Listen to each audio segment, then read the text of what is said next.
Yes, I'm on.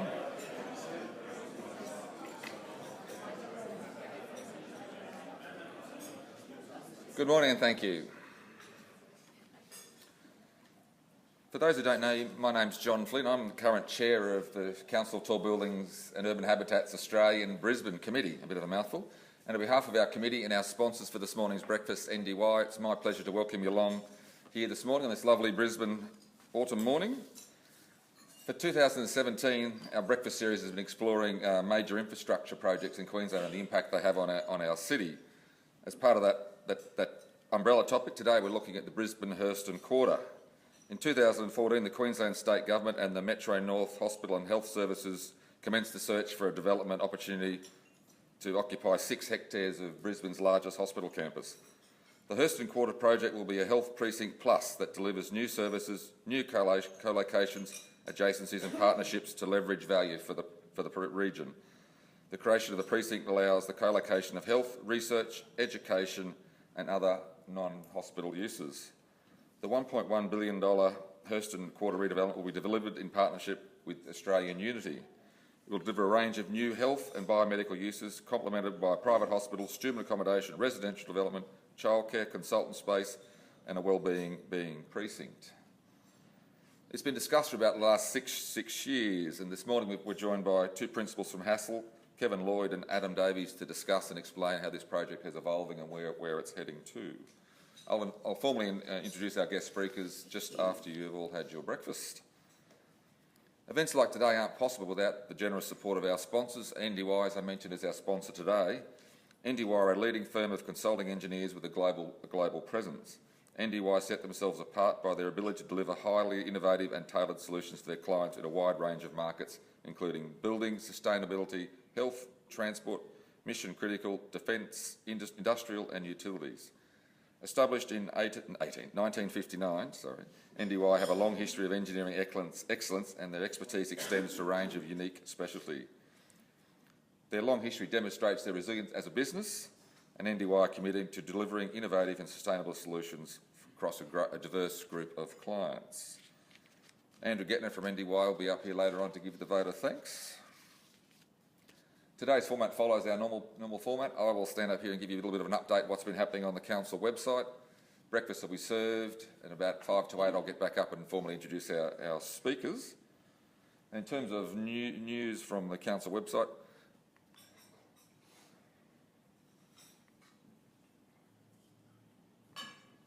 oops.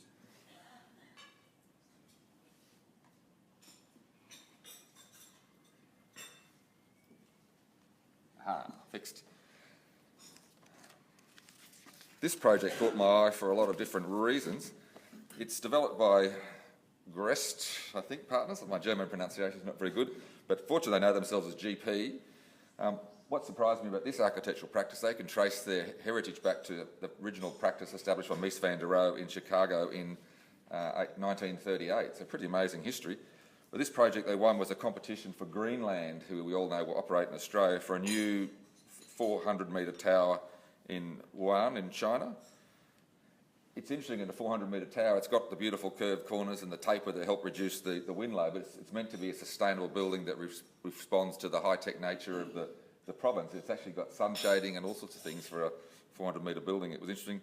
They say the rhythmic pattern of the colours, which you can't quite see in this building, respond to the digital rhythm of the neighbouring high-tech industries, apparently.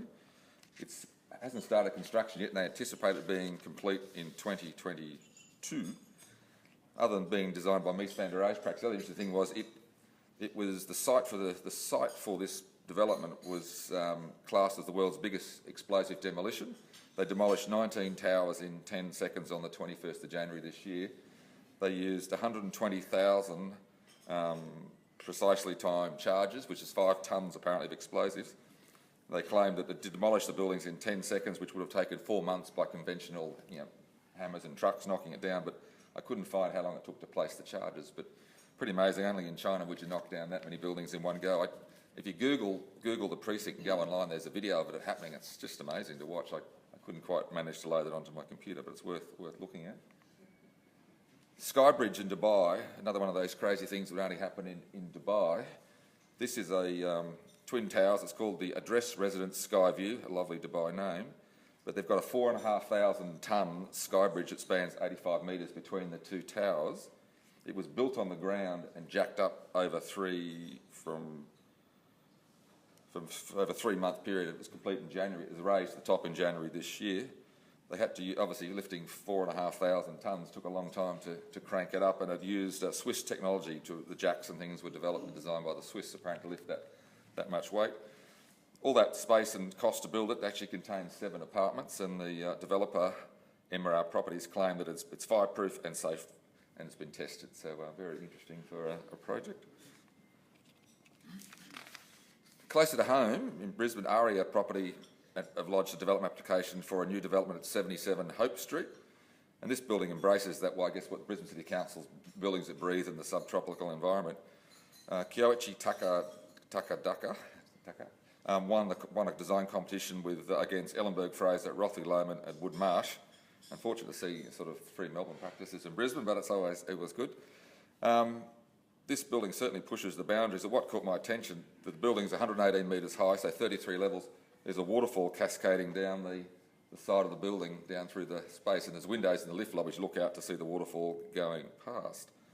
The idea apparently is the water falls over as a fall at the top, and as it gets to the bottom, it's vaporised and it's used to irrigate the landscape at the bottom of the tower. So, Kyoichi's quoted as saying, "Watching the water cascade over the lip of the waterfall will be hypnotic and relaxing effects. Starting as a steady stream, it falls, feathering into a cloud of mist that will soak everything around it."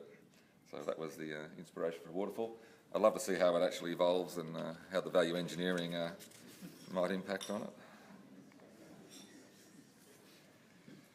Gold Coast property developer Azura Corporation have again lodged a development application for a 108-storey tower on the Gold Coast. This would be the tallest building in the Southern Hemisphere if it was to be built. It's on the corner of Ferry Road and Merrin Street in the Southport CBD, so not in the sort of prime beachfront locations. What set this building apart, it's actually, it's obviously a very tall building, but it's a high-rise education and tourism, so it's got a hotel, schools, university, medical, hotel, all vertically integrated. So it's targeting those, the articles went on to how it's focusing on non-mining related industries. So we've only really got 2 of those in Australia, tourism and education. The DA was approved this year, end of last year, and they're hoping to start construction this year. So it'll be interesting to see if it actually does get up there and does happen. But again, it will be a very tall building. A bit closer to home in Brisbane, this month the judge dismissed the appeal against the Zaha Design Sunland development, Grace on Coronation Drive. The project's approximately 550 units in the 3 towers. The towers range from 24 to 27 stories. The issue here was the local area plan only proposed 15 stories, so a local resident lodged an appeal. Judge Rackerman conceded the height didn't comply with the area's zoning regulation, but he said it was offset by the space around the tower base. On balance, he was satisfied that there were sufficient grounds in the public interest to approve the proposed development, notwithstanding the conflict with the planning scheme. Judge Rackerman went on to say that Grace on Coronation was in tune with the character of the Toowong precinct. Insofar as the character in the area is more generally is concerned, it must be remembered that Toowong is undergoing rapid transformation consistent with the planning intent of the plan. Its building form is increasingly characteristic by high-rise buildings in Toowong. The proposal, with its distinctive design, refreshing in terms of apartment design, that doesn't make it inconsistent. It's different to the others, so it was approved. It'll be interesting to see if the residents appeal the approval. The other important thing to discuss this morning today, as I mentioned each time this year in end of October, we've got the Council Tall Buildings and Urban Habitat's National Conference in Sydney. They're anticipating about 1,000 people attending. The theme is connecting the city, people, infrastructure and density.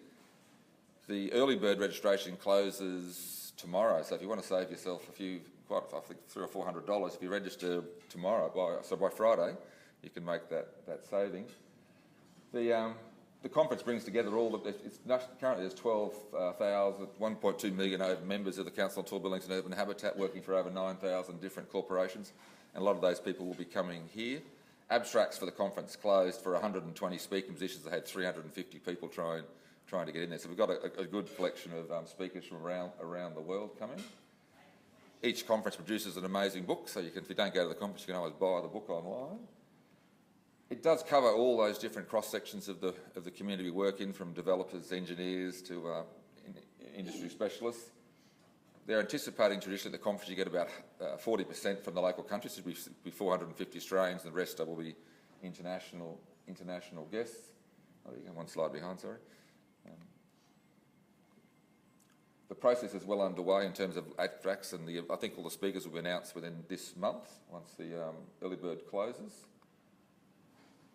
The conference runs on the Monday, Tuesday is the speaking session of the conference. We sit in the convention centre.